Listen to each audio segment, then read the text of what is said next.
Believe in LA Football Podcast. Touchdown Rams! Touchdown UCLA! Recovered by the Chargers. The Trojans back in front. With your hosts, the Coach and the Don, part of the Believe Podcast Network, LA's #1 sports podcast network.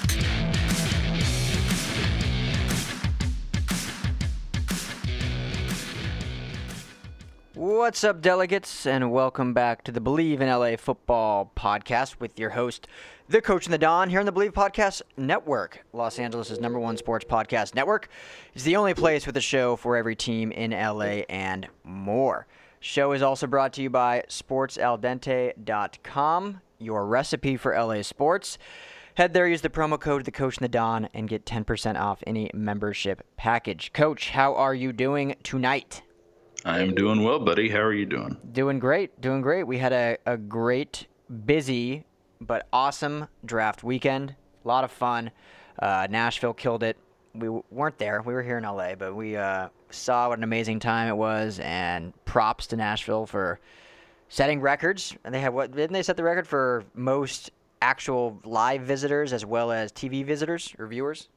I believe so. I believe that is accurate. Yeah. So anyone out there still trying to play this narrative that the NFL is dying, the draft had better ratings than most sports leagues, like championship games. So yeah, suck on that.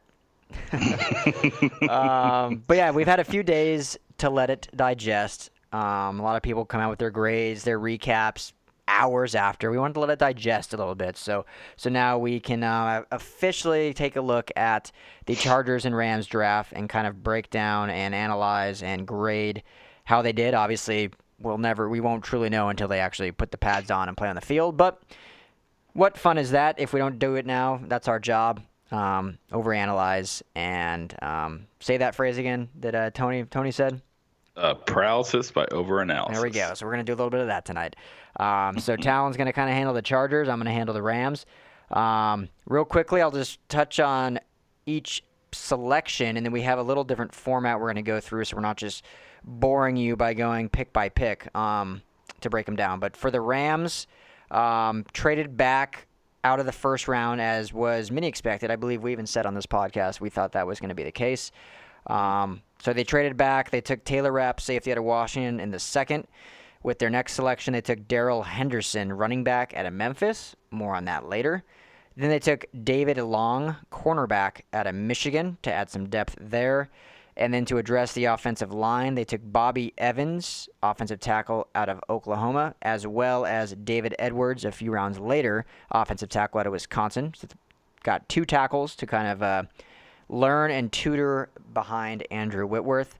In between the two tackles, they added a defensive lineman, if I can speak, Greg Gaines, big boy Greg, out of Washington. So another Washington guy.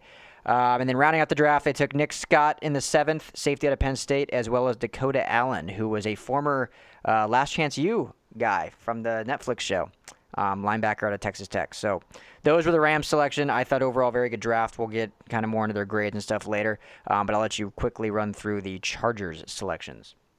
Yeah, no, the Rams did have a good draft. Arguably, the Chargers had a better one, as hard as that may have been to do. Yeah. But the Chargers in the first round took a big need at defensive tackle. I believe they got an immediate starter there with Jerry Tillery out of Notre Dame.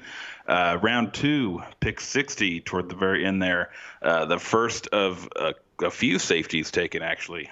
Nasir Adderley, who a lot of people had as a round 1 grade out of a small school, Delaware, who also produced Joe Flacco. That's kind of what they're known for these days. But he was a really nice pick at safety, also a really big need. They flipped to the offensive side of the ball with their 3rd round pick. Another small school guy out of Sioux Falls, offensive tackle Trey Pipkins. He's kind of a developmental guy. So he will provide depth for that offensive line that was much needed. And then they went back to the defense with a really highly respected linebacker out of Notre Dame, Drew Tranquill. Love that pick. He'll be that's a great pick. I love the player. But yeah, we'll kind of dive into that a little bit later. Kind of a hybrid outside linebacker, inside linebacker kind of kid. So we'll see where where he will fit in with that defense over there. And then one of my favorite picks of the draft, and I know one of your favorite picks of the draft, quarterback Easton Stick. My dog. Out of North Dakota State, the heir apparent to Carson Wentz in college, and now perhaps the heir apparent to Phillip Rivers. We will see. But they took Easton with their 5th round pick, and then rounded out a couple defensive picks with their 6th and 7th rounders, respectively. Emeka Egbule from Houston, linebacker. Well done. A little bit. What's that? Well done. It's a hard name to say. I think you knocked it out of the park. I appreciate it. A bigger, more of a run-thumping linebacker. He's definitely a more of an inside guy. He won't play outside unless he provides some sort of a pass rush. And then they got another defensive tackle to add depth. Cortez Broughton from Cincinnati was their final pick of the draft. Really a really productive draft, I think, for the Chargers, and we'll get into who I think were the standout picks and all that. But yeah, I think they did a really home run job here and bringing in some really high quality guys. Yeah, I mean, Tom Telesco has been absolutely killing it the last few years. Doesn't get a ton of coverage. The Chargers in general just don't. But he's been doing great in the draft, just kind of building that team and at least reinforcing positions that maybe they don't need, but they need depth or guys that will be taking over in the future. So I'm curious your thoughts on this before we really break down some of these players. But it was mentioned a lot. I kind of flip back and forth between NFL Network and ESPN's telecast. I like NFL Network overall better. I just like the guys they have on there. But I threw it on ESPN. It works better on my Apple TV for some reason. The stream does.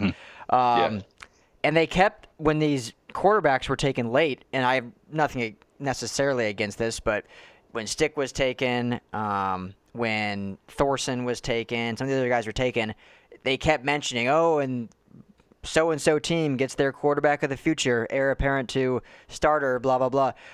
Are they, to me, when you take a quarterback past the 4th round, you're basically drafting A, a depth guy, B, a backup, and C, in best case scenario, maybe someone that 4 or 5 years down the line actually can start. But that's not really why they're drafted there. So do you think they're overstating, or do you think some of these guys actually do have a shot, like Easton Stick, to take over that starting role?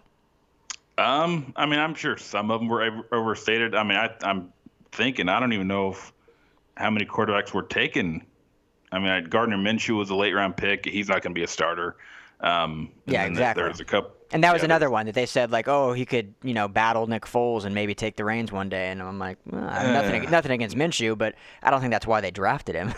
Right. No, I think Minshew is definitely a depth guy. Stidham, 4th round guy. I think most of these guys, you can make the argument that one day they could compete for a starting role, but I don't know if, I don't know if the Eagles went out and drafted Clayton Thorson thinking this guy's going to lead us when Carson's done. Because, in all reality, Carson Wentz has 7-8 years left, so they just need a guy to replace Nick Foles as a backup. So Clayton Thorson was definitely drafted as a backup. Oh, yeah. And that's a little different scenario just because of age. Right. Wentz is going into his 4th season, whereas guys like Brady and Rivers are going into their 15th and 20th, respectively.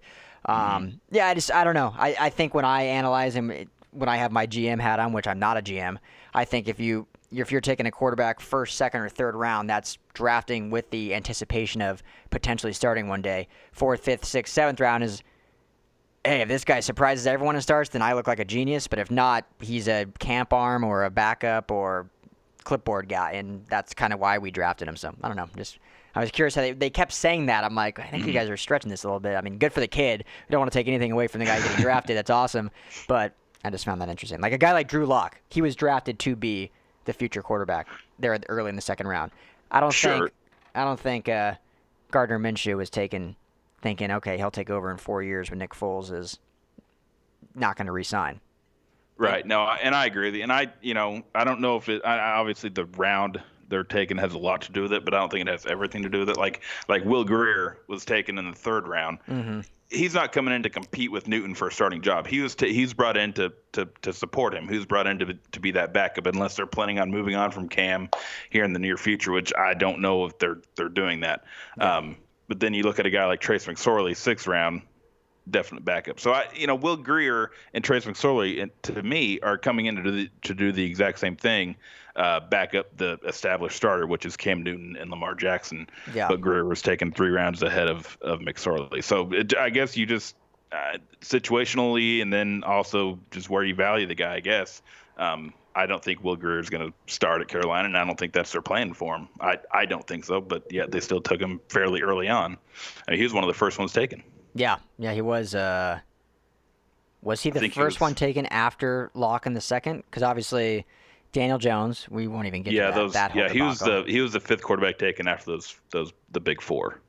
Okay. Jones, Haskins, Murray, Locke, and Murray, and then Greer was the next one up. Gotcha. Okay. Yep. And then I think Stidham was after that to New England, which is probably a pretty good pick for New England. It was Stidham or Finley went fairly high. Finley did go high too. Yeah, he went to Cincinnati, which I think he'll be a competitor for a starting role. Yeah, has a shot. And I mean, me and you were talking, surprised that Tyree Jackson didn't get drafted. Brett Rippon didn't get drafted. Right. Guys, me and you had rated higher than some of the guys that did get drafted, and I think they're gonna prove some people wrong. I think that quarterback room in Buffalo is gonna be very fascinating. Having Josh Allen and Tyree Jackson, 2 big body, big arm, a draft class apart, so super young. Would it? And this is not our podcast topic, but we're having a little fun here. Would it surprise you in the slightest if 3 years from now, Tyree Jackson maybe beats out Josh Allen, or at least is pushing Josh Allen to have some fans say, hey, let's give the kid from Buffalo who's played here for 4 years already, let's give him a shot? No, it wouldn't surprise me. I would be surprised if at the end of the day that Tyree would actually beat out Allen. I think what would happen, we would have one of those Nick Foles, Carson Wentz situations where Tyree Jackson becomes a pretty good trade bait because Buffalo doesn't want to turn their back on the guy that they took in the 1st round. You know what? And then we have this undrafted free agent that we just brought in. We don't want to, they're both probably going to be good. I don't think Josh Allen is, as much as we disliked him, or no, I don't want to say disliked him, but we just didn't think he had what it took. Yeah. I think he'll be that starter, but I do think Tyree Jackson at some point is going to have some sort of value to where they send him out and get something in return. Yeah. When he went to the perfect place, being from Buffalo, or not from originally from Detroit, but playing at the University of Buffalo. So he's already, a crowd favorite. So it'll be, if Josh Allen struggles, they'll be calling for the hometown kid for sure. Oh yeah. I think there'll be some fans out there that if Josh Allen didn't look as good as they think he should, then there'll be some Tyree chants in the crowd. Yeah, Jackson might be the number 1 undrafted free agent jersey sale just because of where he went. Yeah. So, all right. Well, back to our team. So, how we're going to kind of do this, instead of, like I said, going pick by pick, we have little breakdowns of it. So we have best pick, best value / sleeper, biggest reach, biggest need filled, and then a projected day 1 starter. Just easy to break it down, but I feel that gives it a little more flavor than just talking about each player and yada, yada, yada. So would you like to start, or do you want me to start? That is up to you, my friend. I mean, technically the Chargers picked first, but yeah, we can go snake, or we can do whatever you want. Let's do that. Chargers picked first, so you start, and we'll snake from there. Alrighty. So the best pick that I thought was their 2nd round pick with Nasir Adderley, the safety. I don't think they're writing his name in the number 1 safety right now at the depth chart position, but I think after training camp and after preseason, I think it's going to be Adderley and James in the back end of that secondary. And boy, what a duo that's going to be. I love what Adderley brings to the table. I had him as a 1st round value. I had him actually being the first safety off the board in my mock draft, I believe, to the Eagles. He's a Philly kid. He grew up in the Philadelphia area, went to Delaware, small school kid. Yeah, he's got a lot of potential, but yet he's not one of those guys where you have to groom him 2 or 3 years down the road. He can come in and he can learn quick. He can probably, I think he's going to be that second safety right there with James. James is more of a thumper, kind of the run-stopping guy, but Adderley brings with him a good pass coverage whip-a-traw, so they're going to complement each other very well. And he's not a small guy. He's like 205, 6 foot. So he's going to be durable. But yeah, I'm really looking forward to what Nasir Adderley does with the Chargers, especially with Derwin James playing right next to him. Yeah, I love that pick of Adderley, and me and you've been high on Adderley. His tape was fun to watch at the safety. He kind of plays that center fielder role. Went up and had some, it's fun watching tape of guys from schools like that because the film isn't necessarily the greatest quality, if that makes sense. Like Right, yeah. It looks like it's like a parent in the crowd filming the game.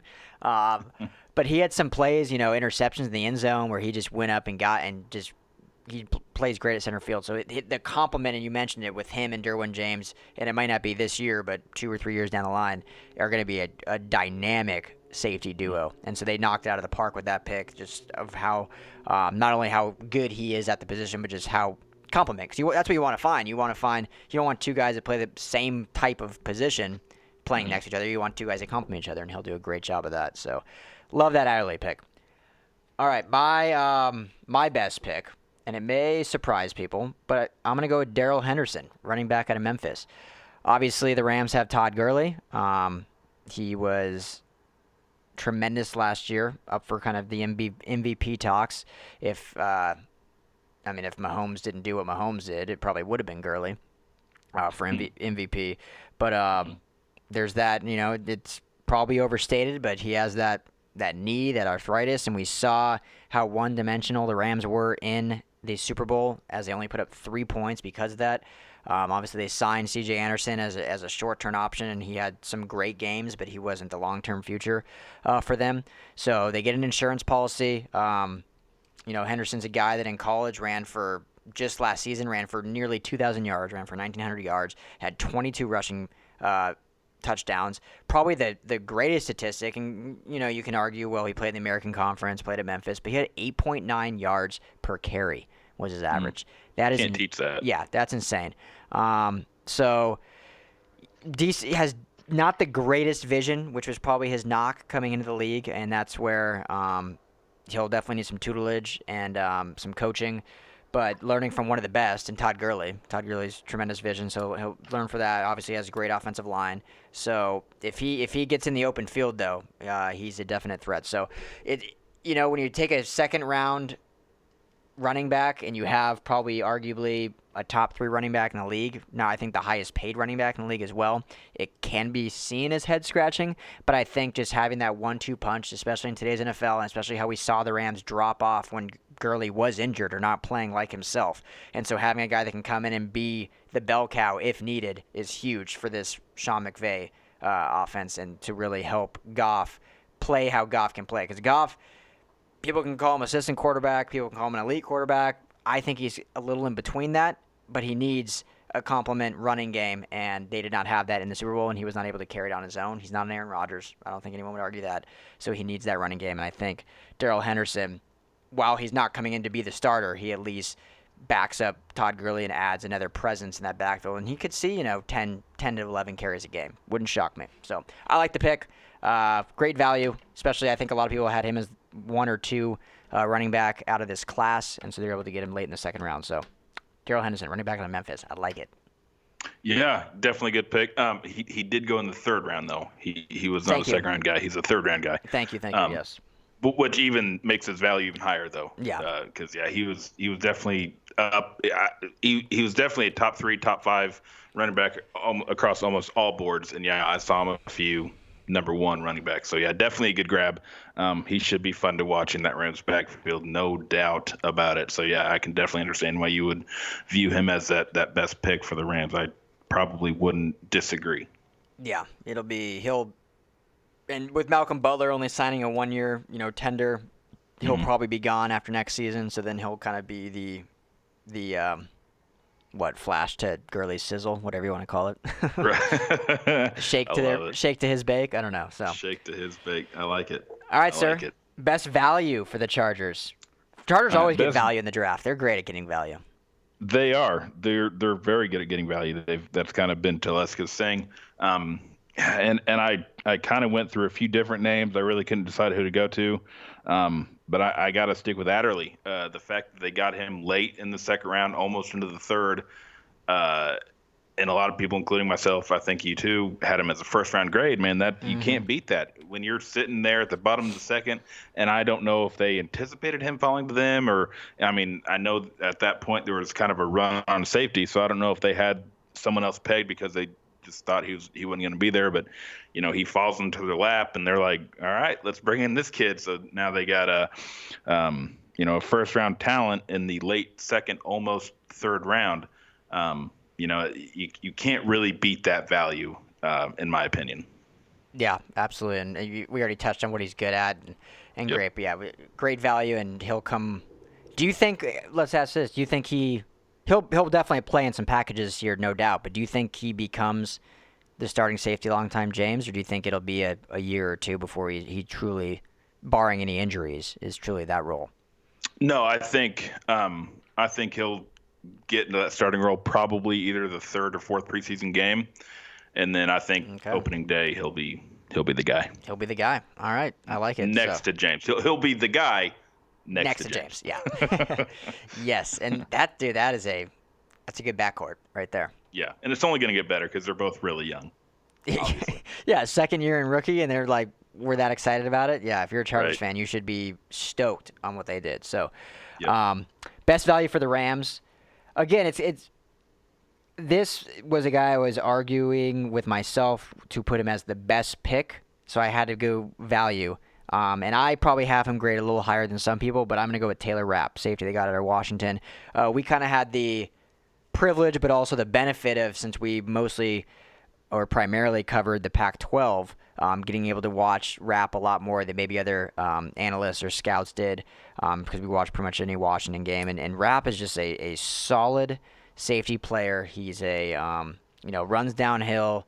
He's a good tackler, gets in the backfield, can also play that center field role. He's got good size at 6'2", 208. He was projected as kind of like a second-round pick, which is where they got him. So you could maybe argue that he wasn't valued because they got him where they should have. But I just think they got a player that at 2 or 3 years from now, people are saying, wow, they got him in the second round, and this guy is that good. The thing with the Rams is he won't start right away just because you have Josh Johnson. They re-signed, or not re-signed, but they signed Eric Weddle. So those will be the guys. Rapp will play in certain packages, I think, but learning behind Weddle, and then in 2 years, I think he'll take over that role, and kind of like how Josh Johnson was, where came out of nowhere, and everyone's like, damn, the Rams got this guy this late, and he's been this dominant in the league. Like, guy wasn't talked about throughout the draft process. Kind of like outside of West Conference circles, Taylor Rapp really was not. It was all the other safeties, and then Rapp was kind of like, oh, yeah, that's, Washington, they're DB University. Like, he'll be good, but that was kind of it. And people moved on. Love Rapp. Love the value there. Love that they got him in the second. Able to trade down to get him. So, yeah, Taylor Rapp, I think he's going to do big things in the NFL. It just may not be this year, maybe coming in the later years. Yeah, absolutely. And as you mentioned, the Rams did trade down. My question to you, and I just want your honest opinion here. Adderley went one pick before Rapp. Do you think the Rams traded down knowing that Rapp was going to be there since Adderley was still on the board? Do you think they had targeted Rapp and they valued Rapp over Adderley, or do you think they kind of maybe have screwed up a little bit and were targeting Adderley, and then one pick before them, there he goes, and they kind of regret trading down?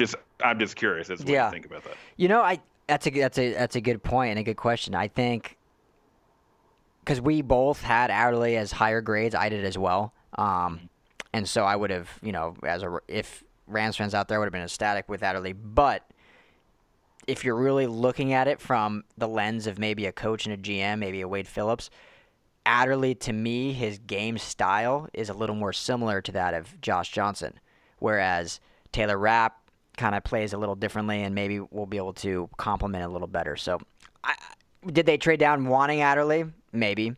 I don't know if they Rapp they had higher on their board. I think they traded down and would have been happy with either one of those guys. And so when Adderley went, like, all right, well, we had 1A, 1B, we'll take Rapp. So that's a good question, though. I don't know. That'd be fun if we get in that, if we're able to talk to those guys or talk to those coaches to see kind of, I don't know. I mean, they're not going to play their cards I did, even though they're over. They're always going to say that they got the guy they wanted. I mean, that's like the most cliche answer from GMs and coaches after the draft. Like, oh, yeah, he was our number one on the board. But I'd be curious. Maybe when we have a couple off mic, couple couple whiskeys, couple libations, we can get it out of him. Right. What do you think? I'm curious your thought. I mean, the fact that they're just one pick apart, man. I mean, it's kind of hard not to think that way. But again, you don't, in my opinion, and in my experience watching the draft and being involved in the draft, you don't trade down hoping to get your guy. You trade down knowing your guy's going to be there. So, I mean, if they really wanted Adderley, they wouldn't have traded down, and they would have kept that 56 pick or whatever it was that the Chiefs traded up to go get the receiver from Georgia. But so I think they traded down. They must have some sort of confidence that their guy was going to be there, and maybe they did just value Rapp and Adderley at kind of the same. And I don't know. So I think they probably were targeting Rapp. Just because I don't think you trade down hoping your guy's going to fall there. Because if Adderley had fallen all the way to the 50s, in the late second round, then the odds of him falling even further, not that great. So I think the fact that Adderley fell pushed Rapp further down, so they felt confident trading back, knowing that they were going to go get Rapp. I think that's probably what happened, but again, the narrative of they missed on Adderley twice kind of sounds better to me. Yeah, well, and they had to have crossed their mind when they traded back, being one pick behind the Chargers, knowing the Chargers have a need at safety. So they either thought, like I said, they like both guys, we'll take either one, or they knew something and they thought Adderley was a better fit with James, and they wanted Rapp better fit with Josh Johnson. So, who knows? Either way, both picks are great. So I love both of them, Adderley and Rapp. I would have been fine if they were swapped too. I think. I do like you said, and I said I think Adderley does fit better with James, but I think Rapp would have been fine there too. They would have figured it out. So. Yeah, I agree. And another safety went right there too, right? In that cluster, there was like 3 picks or something. Well, at 63, Juan Thornhill went to your Chiefs. That's right. Yeah. Thornhill. That's right. That's exactly right. Thornhill. Yeah, that's right. Yeah. So, which is interesting in itself, because I mean, that's who. I don't know. It's just the draft's a funny world. Yeah. So, anyway. Yeah. Okay. And at 47, Marquise Blair to Utah went. So I wonder if that's perhaps why. Maybe that's who the Rams were originally targeting, and then traded down because the Rams were sitting at what, right around that pick, I think, when they traded back to 60. They were 50 something, and they traded back down to 61. 61, yeah. So I wonder, maybe that was the guy they were targeting. Like, let's trade. I don't know. Or they just got good value and said, hey, let's move back because we like all these safeties. Right. Anyway. Love it. Okay. Love it. Am I up or are you up? You're up. You're up. Yes. Biggest reach. You just gave your best value. So yeah, my biggest reach.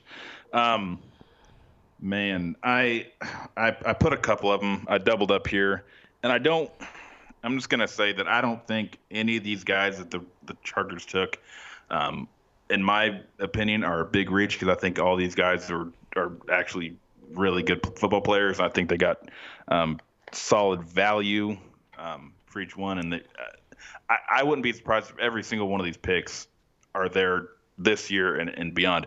But I had to go Easton Stick and then Drew Tranquill.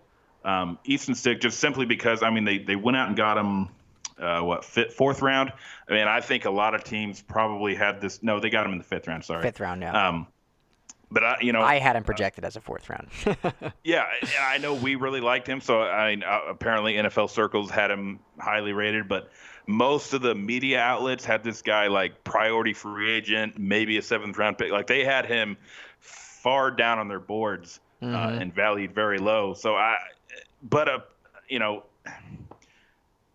so for me, the fact that he was taken the fifth round, I think, unless just other teams really like this guy, because he does have a lot of talent. He's a bit undersized, but he's made NFL throws. I mean, you were the one that even put this guy on my radar, so I don't want to act like I've been knocking the table for this guy all along, because I haven't been. This is definitely the guy that you're like, hey, dude, Easton Stick, he's a player. He can make it.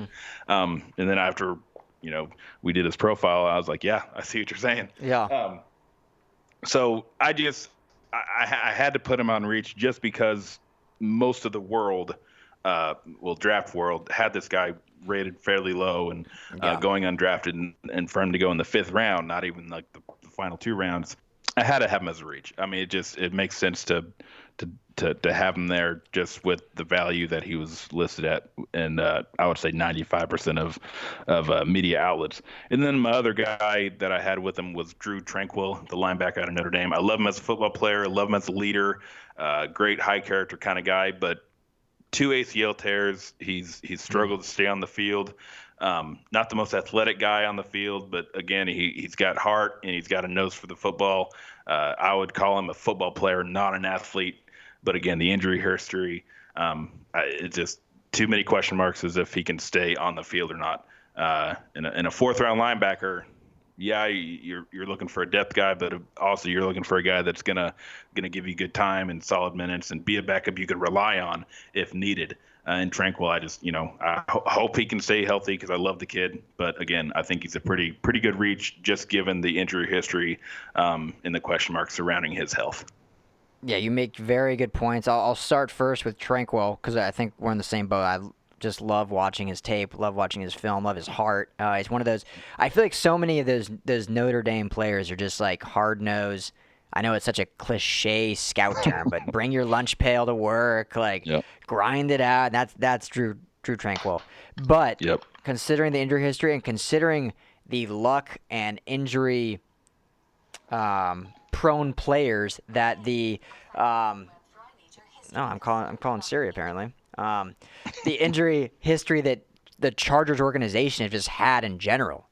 Jason Verrett comes to mind, former first-round pick, who tremendous talent, just was never on the field. So you can't produce on the field. Keenan Allen's suffered injuries in the past. Yeah, Melvin even though Gordon, he's been really productive. Joey Bosa missed 10 games last year. So you got to have guys on the field, and when you take a guy in the fourth round, at the very minimum, you're expecting him to play something, whether it be special teams or third downs, and so we hope all the best. Like we said, I love him as a player. If he's healthy, he's a great pick at 4. It just comes down to health. Oh, for sure. Yeah, no doubt. Yeah, and then on to Easton Stick. As I've said all along throughout this podcast, I was probably higher than Easton Stick than pretty much anyone, but not to toot my own horn, but I was high on him, and an NFL team took him higher than any other analyst said he would go, kind of along my evaluation. So I'm curious I won't get into breaking down Easton Stick's game just because I love that kid. I don't know, something about him. But me and you jointly did his profile. You actually did all the film breakdown, and I did more of the player comps and team comps on his profile. So I had one of his fits as the Philadelphia Eagles, just considering he backed up Carson Wentz his freshman year, took over when Wentz got hurt, and then went on to obviously take over once Wentz left, won 3 national titles, captain all 3 years, and the Eagles obviously were in the market for a backup considering Nick Foles left, so I had them as a fit, same style of quarterback. Yeah, Wentz is like more athletic, he's bigger, obviously has more talent being a number 2 overall pick, but they come from the same system, play pro style, they have similar skill sets, so I was like, that's a good fit. Chargers get Stick 1 pick before the Eagles at 166. The Eagles pick 167, and then the Eagles take Clayton Thorson out of Northwestern with the very next pick. Do you think the Eagles were targeting Stick this whole time, saying this is the guy that can back up if Wentz gets hurt? We know we have a guy that can literally play the exact same style of game as our backup, and then when he goes off the board, like, scramble, all right, I guess Thorson was our next QB on the board. I wouldn't be surprised one bit if the Eagles had Easton Stick in their crosshairs. In their crosshairs, and I wouldn't be surprised if he was the apple of their eye in that pick. And I guess the Chargers just beat him to it. Love it. So I hope, man. I know we prefaced the show saying, can 5th, 6th, 7th round quarterbacks be the guy later down the line, take over as a starter? I hope Stick does. Mainly just because I called it. So I want to be able to toot that horn later in life, but. The Chargers definitely, they have an interesting quarterback room now. I mean, we've mentioned it before. They have Rivers, and then they signed Tyrod Taylor. Still have Cardale Jones, and now Easton Stick. You think there's got to be an odd man out there. And right now, I mean, with actually being drafted by the team, and Cardale Jones was an acquisition through a trade, and Tyrod Taylor is a free agent, I don't think Taylor's going to get cut. Yeah, I think Cardale Jones might be the odd man out. I wouldn't be surprised one bit if Easton Stick is given a roster spot over Cardale Jones. I think coming from his, just history, him being a captain for 3 years, 3-year starter, 3-year national champion, the poise he has, I think Cardale Jones is definitely odd man out. I think Taylor, as of now, is for sure the backup, being a veteran, having started games. Easton will compete for that backup job, but I think it'll be a fun competition because they're both very athletic quarterbacks. They have similar skill sets, so that'll be a fun battle for backup. And if Stick doesn't win the backup, I don't know if they'll carry 3, but they'll for sure try to keep him on the practice squad. Yeah. But it might be one of those guys, if he plays well in preseason, that they might have to keep a third QB because he might get snatched in waivers before they can add him to that practice squad. So that's the other thing. I think that Easton Stick would be a guy that somebody else would gladly pick up off the waiver wire before, he gets to the practice squad. So I would. It's going to be interesting to see how this all plays out. Yeah, like you look at teams' backup quarterbacks. Like just one that comes to mind. Who's the Cowboys' backup quarterback right now? Behind Dak Prescott, is it still that? I should probably know that, but I don't know. Exactly. So that's a team I think that would be in the market for if they're decided to put him on waivers. There's a lot of teams out there, so fun development. Yes. He makes more sense right now. And then we'll move on. But the Seahawks signed Paxton Lynch in the offseason, I guess, to be back up to Wilson. You're 5'10" Wilson and you're 6'7" Paxton Lynch. That makes a lot of sense. Easton Stick makes way more sense to back up Russell Wilson. Athletic, can run, can escape the pocket. Their escapability. They have very similar skill sets. That's another team. They don't have any really relationship with Lynch. They signed him, but so yeah. So the Chargers are going to be hard pressed to really probably have to keep 3 QBs if they like him enough through training camp. Yeah, for sure. So, and cool. Again, Easton may not. I don't know if he underperforms. Obviously you have to cut ties. But for a 5th round pick, you kind of want to keep that guy around. Yeah, you want to. I would think you want it. You knew when you drafted a guy. Like I said, I've been high on him, but when you draft a guy out of the FCS, you're going to have to give him a little time to develop to get, that NFL pro set. So, but he does come from a pro style offense at least, so that's helpful. All right, so my biggest reach. Again, you said it already. I'll say it again. I don't think the Rams really reached for anyone. No first round pick. They trade back. They kind of stockpiled a lot of picks. There's really no one of their picks that I was like. Every year there's like one guy where you're like, yeah, I guess like they probably could have got him in free agency and when you're looking at 6th and 7th round picks, are you really gonna like split hairs saying that was a reach? Right. But I guess if I had to pick one, I'm gonna go with David Edwards, 5th round pick, offensive tackle out of Wisconsin. Had a decent career. Wasn't by any means bad. I think what gives him more of stability in this draft is the fact that he was a Wisconsin offensive lineman. It's almost like a fraternity there. If you play line at Wisconsin, you're going to get drafted. I think every year I read somewhere they've had over 3, like the over-under for linemen drafted every year is like 3. And so he obviously, when it goes into that statistic again, I think him and his counterpart at tackle were both drafted. And then I always say his name wrong, but Bo Benwenegri. You talked about him, I think, last podcast, but he was Ben Shoel? Yeah. He ended up not. Ben Shoel? Yeah, thank you. He ended up not getting drafted, but he was a high priority free agent add-on. So 3 guys are on NFL rosters as we speak. So, but yeah, Edwards, good player. I think he'll make the team. Got him in the 5th round. If I have to pick, like I said, a reach, I threw him in there just because the Rams already added a tackle in the. I believe the 3rd round. And Bobby. The Chargers, yeah. Or the Rams? Rams, yeah. Added Bobby Evans out of Oklahoma in the 3rd round. So obviously getting David Edwards is just more depth, but at the same position, I could have seen them maybe going a little different direction.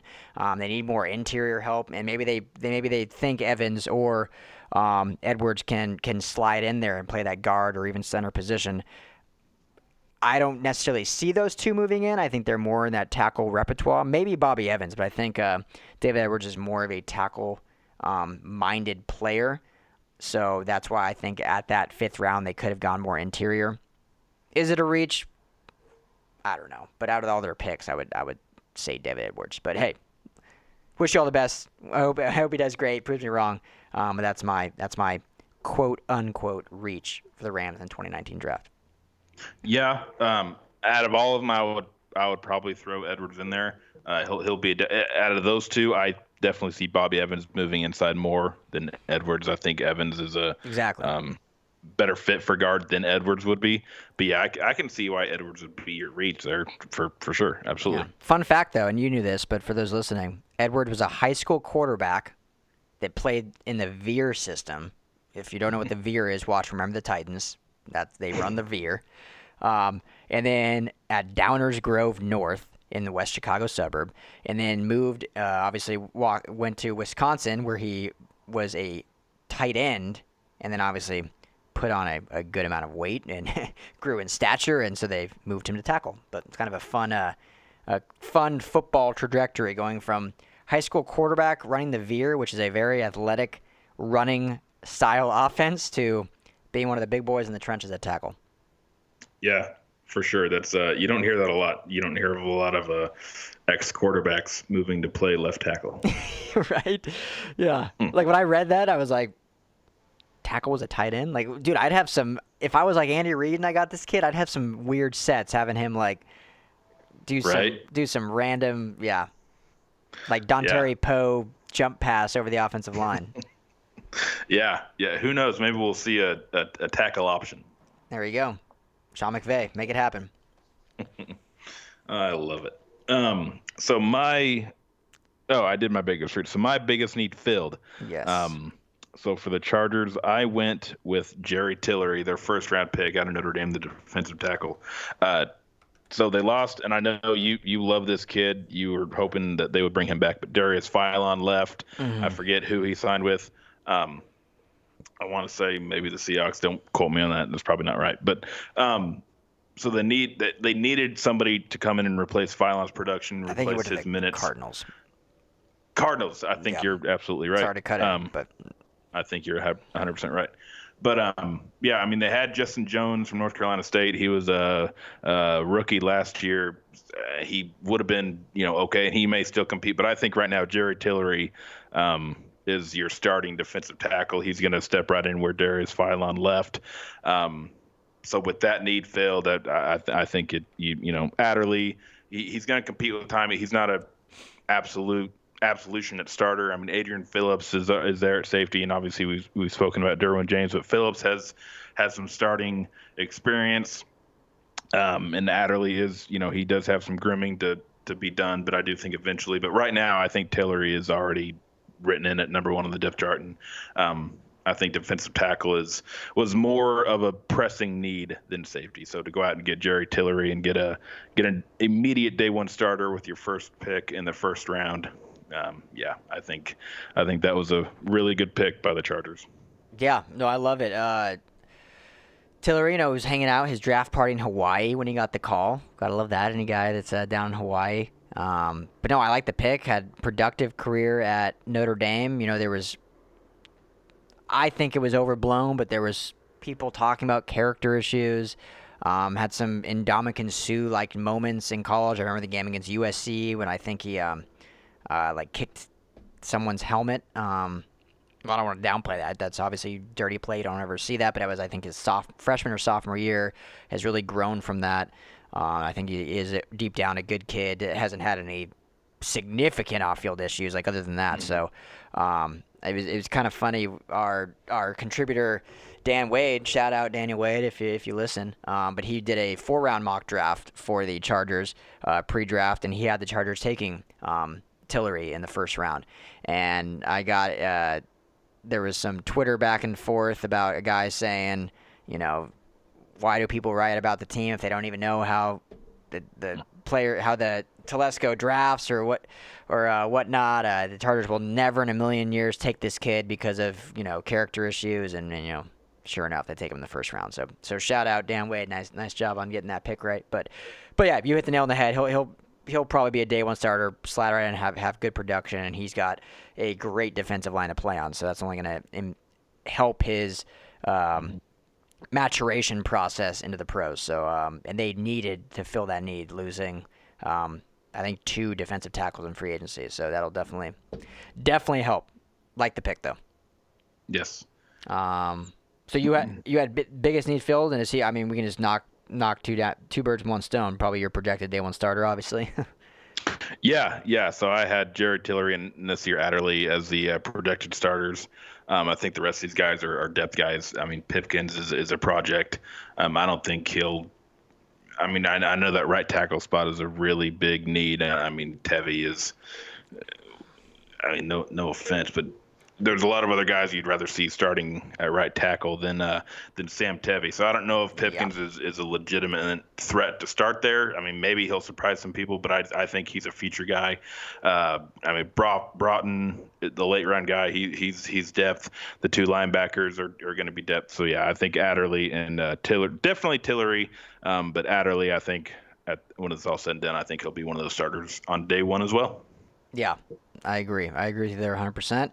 And I asked that because my two tie in together as well, so I figured we'll just knock mine out too. So my biggest need filled is actually a later or a mid-round pick, Greg Gaines, defensive tackle out of Washington. Here's a kid who's 6'1", 312 pounds. So he's a big boy in the trenches. We talked about this throughout the draft process, that it was kind of ironic that both LA teams had almost exactly the same needs heading into the draft, both needing guys in the trenches, whether it be offensive or defense, both needing safety help, just defensive back in general, and then the rest was all just kind of icing on the cake, adding depth, adding role players that can help where needed. But definitely a position of need was the defensive line, defensive tackle, and Ndamukong Suh. Surprisingly, still a free agent, hasn't been signed, but he's not with the Rams. So they needed someone to go alongside Aaron Donald, and Greg Gaines is a excellent run stuffer, extremely productive career at Washington, who just has – it's hard to call them underrated because they're so dominant in the Pac-12, but nationally they're a very underrated defensive unit year in and year out, and they just pump out NFL talent every year. I mean, they had – in the first 4 rounds, almost their entire defensive starting staff was drafted. I mean, you have Gaines on the D-line, Ben Kirk-Curvin out of the linebacking core. You have Byron Murphy going in the first pick in the second round. You have Taylor Rapp going. You have Jordan Miller going. Just all across the board. JoJo McIntosh, I don't think got drafted, but I think he got signed. So, I mean, their defensive is just stout. And Greg Gaines is ahead of that at the nose tackle position. Like I mentioned, great run stuffer. He's more slippery than he looks for his size, so he can get between the guard and center and really wreak havoc. I wouldn't call him a sack specialist by any means, but you have Aaron Donald, so you don't need him to do that. You need him to plug holes. You need him to take bodies, free up Aaron Donald a little bit, and then just make sure that he's getting after the running back. So love the pick. He'll be, I think, a day one starter. He's who I'm projecting, barring anything crazy. Love that he wears no gloves, no sleeves. He's all arms and hands, and just high football IQ, high motor. God, I hate when people say that, but I just said it, so there you go. I'm kind of surprised Gaines wasn't your best value, to be honest with you. Yeah. I mean, because they got him in the 3rd round, right? Or 4th round? 3rd or 4th. Let me see. They got him in the 4th. 4th, yeah. Yeah, I mean, that's great value. Not saying you're wrong by any stretch of the imagination. I was a little bit surprised. I mean, I loved that pick when the Rams got him. Yeah, I honestly think I didn't have him just because I was trying not to do any repeat players. And I knew he for sure was going to be my biggest need filled that was the first spot I filled in because that was their biggest need by far. Sure. So yeah, hometown, La Habra, California. So LA kid, La baby. Habra. There you go. Yeah, La Habra. La Habra. La Habra. So we were just talking about La Habra. We sure were off camera. So yeah, Greg Gaines gonna be fun. So I like him. Can't wait to see him next to Donald. Yeah, that's a great pairing. Yeah, I'm looking forward to seeing what Gaines does in that defense. What Grains can do. Grains. Just morph the two names. Yeah. Who needs a first and last name? All right. Grains, get out there. What can Grains do for you? So, well, there you have it. I like it. Good drafts by both teams. I'm sorry, is Gaines your only day one starter? Correct, yeah. Rapp, I think, would start, but they already have John Johnson and Eric Weddle, so he'll be in sub packages. Darrell Henderson, obviously, playing behind Todd Gurley, so I mean he'll be playing, but he won't be the starter. So I think they'll have production and players out of a lot of these guys, but I think their only starter projected is Greg Gaines. I think the other guys will be in sub packages, but they'll all get playing time in some way or another. Great draft for both these teams. I think Snead. Les Snead, if I'm going to be honest, I think started off his GM career pretty rough. Had some pretty bad draft classes, had some questionable hires, but the last 3 years or so has really turned into one of the finer GMs in the NFL. And I've already said it, Tom Telesco just doesn't get talked about, but he's got to be top 10. I don't think you can argue he's not top 10 GM, but you could argue potentially top 5. So he's done a good job putting together a Chargers team that's competitive year in and year out and setting them up for the future. Yeah, I mean, you could argue. Well, never mind. I was going to say I like Brett Veach, but what I was going to say was AFC West arguably has 3 of the best GMs. It's way too early to know if Mike Mayock's going to be a good GM or not. But I mean, Elway, he as much as he struggles drafting quarterbacks, although I do think he got it right this year. I mean, he's drafted a ton of guys, and then I was thinking. I mean, obviously Telesco, but Veach, I don't know. Yeah, jury's out on him still. Yeah, because I would much rather have John Dorsey, even though he's the one that slapped us with these numbskulls, But what he's done in Cleveland is he's done something in a year that everybody else hadn't been able to do in 20, and then Ballard with the Colts. I would probably have rather kept him around in Kansas City as well.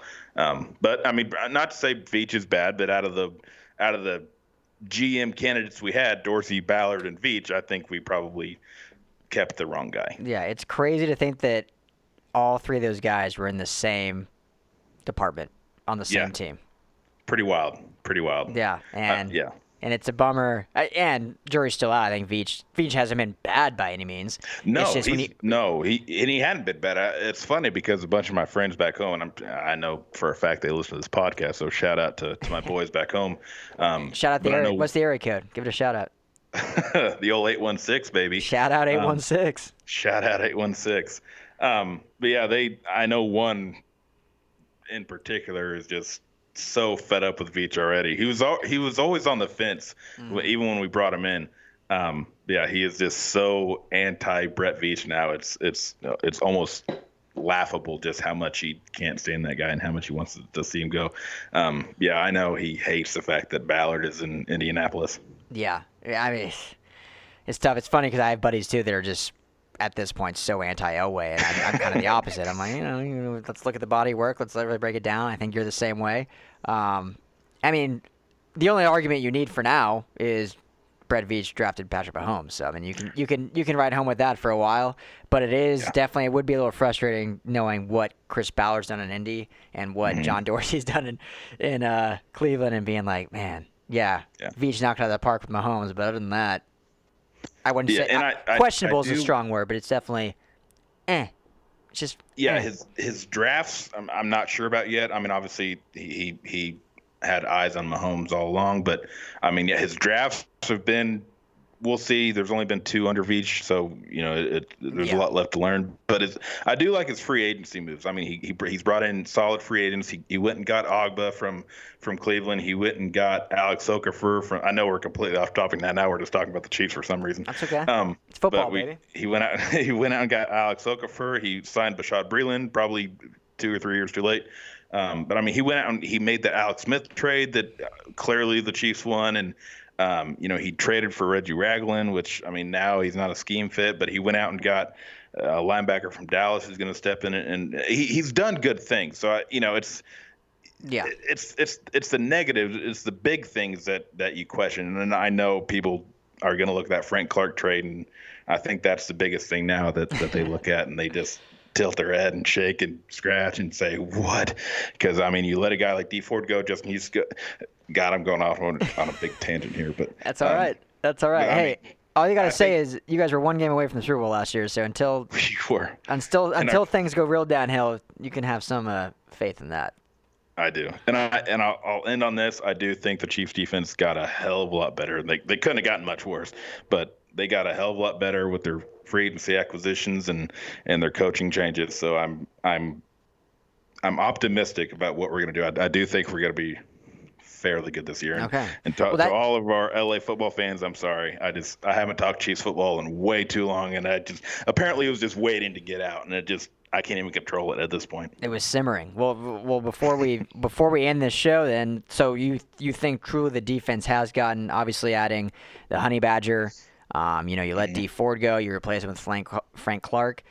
Do you think acquisitions have made it better, or is it more simply getting Bob Sutton out of town and bringing in Spagnuolo? That alone is just going to improve things. I mean, like you said, you can't get much worse, but do you think they've dramatically gotten better, or is it more of a we can't get worse, we're going to be a little better and optimistic we can be extensively better?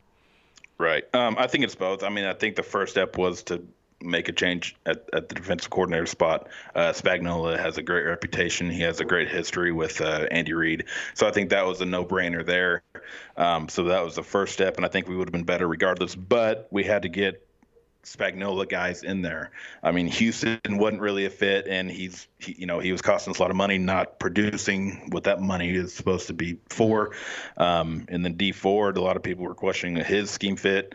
So we shipped him off, got a Frank Clark guy that is a perfect scheme fit. We went out and got those DNs, Okafor and Ogba, that are much better scheme fits. Last year's draft, it almost seems now that we were drafting for this 4-3 change, with Breland Speaks being a run-stopping defensive end in a 4-3. Derek Nottie is a good D tackle. Chris Jones is a great D tackle, so he was a hybrid. He could have played 3-4 or 4-3. But yeah, we go out and get the Honey Badger. I mean, that's probably the biggest acquisition we got outside of Frank Clark, and then with drafting Juan Thornhill, we have safety depth. The biggest question mark still is that cornerback position, but Fuller and Breland, and we got rid of Steven Nelson, which I was never a fan of Steven Nelson. Now he's in Pittsburgh, so I still worry about that cornerback position, but I do like what we did at safety. I think we have depth and we have good starters there, and in our D line now. I mean, my God, Frank Clark, Derek Nottie, Chris Jones, and Alex Okafor. That's a hell of a starting four. And then our linebackers, obviously, we still have, good Lord, Anthony Hitchens, which again is a much better 4-3 fit. Dorian O'Daniel's probably going to slide in and play that weak side linebacker. And then I can't think of his name now, but we got him from Dallas. He was another. He played beside Anthony Hitchens for a few years, and he'll be our strong side backer. So I like our front seven. Question marks at cornerback. Love safety. So yes, defense almost across the board has gotten better just with our scheme fit alone. Yeah, should improve. And go back to a few podcasts ago when we talked about the Philadelphia coaching staff back in Andy Reid's first year, and Spagnuolo was on that staff, and they were united, and it feels so good. And yeah. So we'll see. So I got my time. I know you don't want to spend a lot of time on it, but I want you to have your platform. I'll just lead it off. How great was that Denver Broncos draft, and how great are you feeling right now? Well, before I just whatever everywhere because of my excitement, I do real quickly want to just make one jab. You mentioned Steven Nelson going to Pittsburgh. There's been a lot of people saying Pittsburgh, losing Le'Veon Bell, losing Antonio Brown.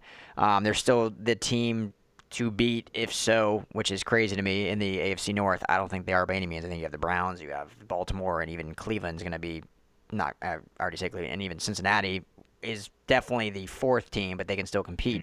Sure. But I think it's funny that you look at that team, and there's guys saying, yeah, they could be still the team, and their corners are Steven Nelson and Artie Burns. Good luck. Yeah, that's never a good sign.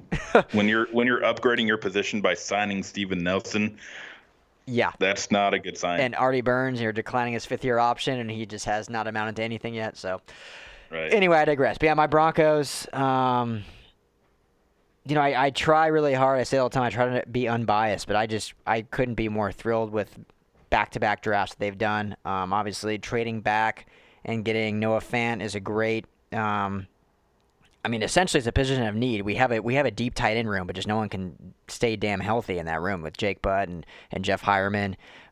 Great talent, but can't stay on the field. So we get a guy like Noah Fant that can stretch the field. They can still do tight end sets or 2 tight end sets. Hireman is similar in skill set to Fant, so that'll be an interesting combination. Fant obviously has the edge, being a healthy and being a first-round pick, but Buck can play more in-line, so they can still do 2 tight end set with him if he's healthy enough. And then to get freaking Dalton Reisner in the second round, first-round grade, you're Avonte Mack no matter what candidate that we talked about last week before the draft. We get in the second, hometown kid. Couldn't be more thrilled to be a Bronco. Just talk about a guy bringing your lunch pail to work. Could not be more thrilled. The more I watch about him, the more I love the guy. And then getting my guy that I wanted all along, Drew Lock, 1 pick later. So they don't take him at 10. They get him at 42. Great value. Now have the quarterback of the future. Knows going into it he has 2 or 3 years to sit. Flacco's on a 3-year deal still with 0 money guaranteed. So everyone that hated on Elway for taking Flacco, he is a minor upgrade over Keenum. I don't care what anyone says. It's a minor upgrade. He can make all the throws. Whether or not he's substantially better is debatable, but he can make all the throws, whereas Keenum was a short yardage throw guy. He's not going to scare anyone for the deep ball. Flacco can only scare people. But his contract being 3 more years, right around that $20 million mark, which in today's NFL is not bad for a quarterback, and 0 guaranteed. So say Drew Lock after 1 year is ready, cut Flacco, you owe him nothing. So that looks a lot better now, knowing kind of what has come full circle. And then getting guys like Draymond Jones out of Ohio State, who's a tremendous rushing D tackle, a guy that can really put pressure on the QB, extremely athletic. Talked about Justin Hollins last week. I had him mocked actually going to the Rams, but he can just be a hybrid role, whether he plays DN, whether he plays outside backer, getting after the quarterback, 6'6", like 240, runs a 4.5 40, like unbelievable talent there. And then if we were doing our kind of breakdown of how we did, if I had my, if you want to call it a reach, getting Juwan Thompson, I believe, out of Colorado, who Winfrey, thank you, out of Colorado. So hometown kid, but would he have been there past the 6th round? Probably, but I think they see the upside of the guy, that he's more of your kind of blow the top off of the secondary, which they need at the receiver position. So they went after a guy like that. But overall, couldn't be more thrilled. Elway, I talked about Les Snead, how he's improved his drafting over the years, and Elway 100% has last year's knocked out of the park. So Reisner, Fant, and Locke, I would have been happy with just those 3, and then getting Jones and then getting Jones and Hollins on top of it. Yeah, stoked. So I'll leave it. Yeah, I mean, this draft and last year's draft for the Broncos, I mean that's how Super Bowls are built. I mean, you get quality starters in the 3rd, 4th, 5th round, and you get your potential future franchise and Locke in the 2nd round. Pretty unreal, pretty unbelievable. I mean, 3 guys that I had, and I think you too, had 1st-round grades on Fant, Reisner, and Locke. You get all 3 of them. Yeah. I mean, that's unreal. Oh yeah. Well, in my 1-round mock, I had Locke going 10 of the Broncos. I had Fant, I believe, going 17 or 18, I think, to the Bengals. Or no, the Bengals drafted like 13. But I had him going like 17 or 18, and I had Reisner going to the Rams at 31. So all in the 1st round. And so we were able to get all 3 of them. Love it. I had Fant at 8. Yeah, I just had the wrong Iowa tight end in there. Yeah. But I had Fant at 8. I had Reisner to the Texans, and I had Locke to the Broncos. So yeah, I had 2 top 10 picks, and then Reisner, who I consider a top 10 pick, but I hadn't fallen. But yeah, man, it's just, as much as as a football fan, it's hard for me to look at that draft and be angry at it. I mean, I hate the Broncos, but I love football. So I have to respect the fact that you went out and got all those guys. It's just, all I can do is shake my head and think, how was that even possible? Yeah. That it's amazing. But I think with the Chargers and their draft and the Broncos and their draft, and I think the Chiefs had a good draft, and the Raiders too. I honestly think the Raiders had a decent draft. Yeah, I think the Raiders did have a good draft. I think they, like everyone would agree, probably reached for Farrell at 4, but they're not getting a bad player. I mean, Farrell's a good player. They just probably could have got him with their 27th pick instead of their 4th pick. But they're not getting a bad player. They're getting a high-character guy that played for a Brett Venables defense, a Dabo Swinney-led team. Overall, had a good draft. The AFC West is looking stout. I think one thing we can agree on is, now that we've been doing this, me being a Bronco fan, you being a Chiefs fan, us being friends, us covering the Chargers, I think our professionalism has allowed us to respect those 3 teams, but we can still agree we just hate the Raiders. We just hate the Raiders. I don't think that'll ever change. Yeah, like I can don't. sit here and tell you, like, yeah, the Chiefs, defense got better. Like, I love Mahomes. He was my QB 2 years ago, my QB1. But we can both sit here and be like, yeah, the Raiders. Yeah, the Raiders. I love they took Colton Miller in the first round. Like, blah, what a joke. Yeah. Oh boy, yeah, man, this is I think that rival. Hopefully, the Chargers. I mean, I think Rivers has a few good years left in him, but yeah, I think the Chargers, Broncos, and Chiefs games. I think the Broncos will be better next year than they will be in 2019. I think 2020 Broncos will be really, really good. Yeah. But yeah, I just think the Chiefs, Chargers, Broncos are all going to be they're just going to be 3 of the top teams in the AFC, and they just happen to be in the same division. And we're going to see some really, really good football games coming up in the AFC West. Arguably the Raiders are too, but definitely Chargers, Chiefs, Broncos, well coached.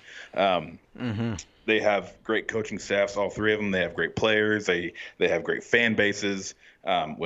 Chargers are growing their fan base. We're getting there. Yeah. They're getting there. Come on, LA. Right. Yeah. Yeah. LA football. Come on, Bolt guys. up. Come on, LA.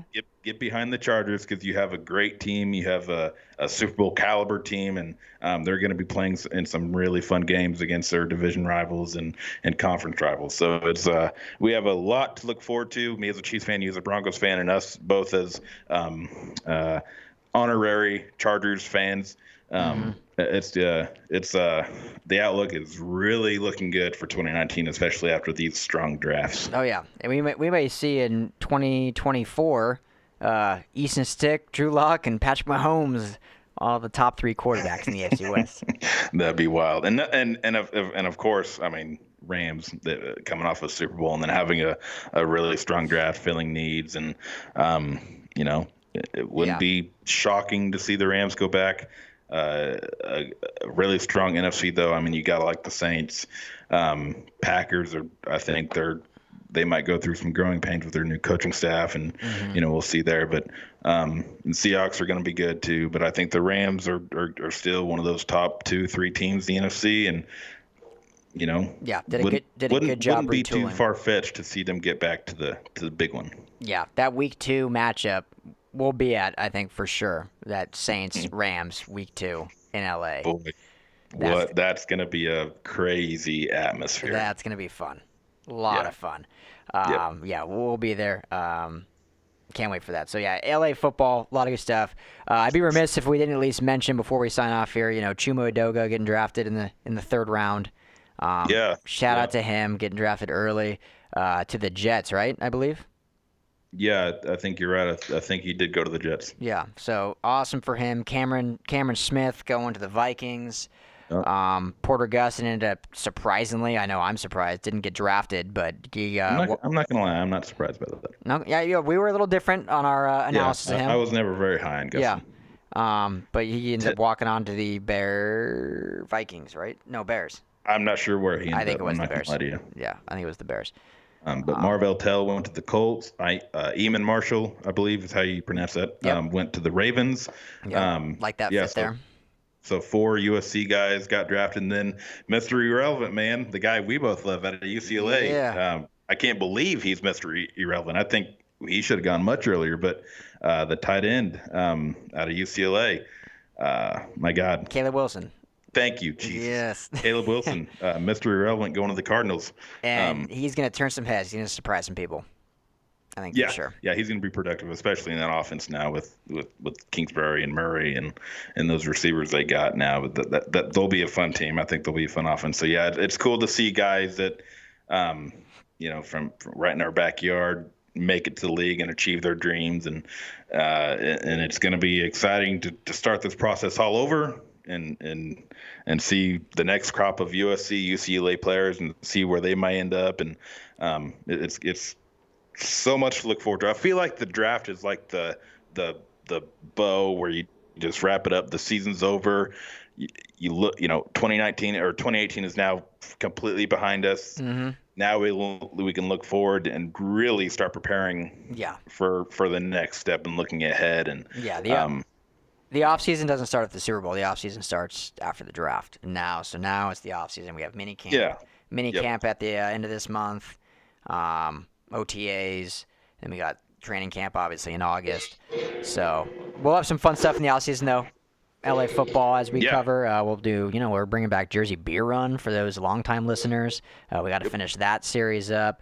We'll do some more casting calls. You got practices over at USC and UCLA. So a lot of fun stuff on the docket. Couldn't be more excited for LA football. Yeah, that's all for me. Stoked, brother. Me too, man. That was, we now we get a full season under our belts to really, really dive in here, and I'm excited. Absolutely. And now that it's official, you want to announce where you're coaching at? It's up to you. You don't have to. It's up to you, but I don't want to put you on the spot. It's not a problem. So I will be coaching running backs at Fountain Valley High School in Orange County. So shout out to the Barons, my new Baron family. I couldn't be more excited to be a part of the family, and good things are happening. Good things are happening that way, and we got a great staff and a lot of good players, both on the field and off the field. So, yeah, it's going to be a fun time, and I'm really looking forward to it. Yeah, the coach is back on the sidelines with his flip-flops. I'm back, baby. His flip-flops and whistle. Gotta love it. So, all right, my brother. Appreciate you. Love it was a good draft season for us, so a lot of work, and you're right back at it right now. Talon's going to be doing 2020 draft prep basically starting right now. So head over to Sports. Has already started to break down and see what to look forward to. I love it. So we got you covered here on the Believe in LA Football podcast, and also head to sportseldente.com. Use that promo code, the Coach and the Don. If you love the draft or love LA sports, you'll get 10% off all those packages and have you covered year round. So, well, my man, enjoy the rest of your evening. And delegates, thank you so much for listening, and we will talk to you on the next show. Believe in LA Football Podcast. Touchdown Rams! Touchdown, UCLA! Recovered by the Chargers. The Trojans back in front. With your hosts, the Coach and the Don, part of the Believe Podcast Network, LA's #1 sports podcast network.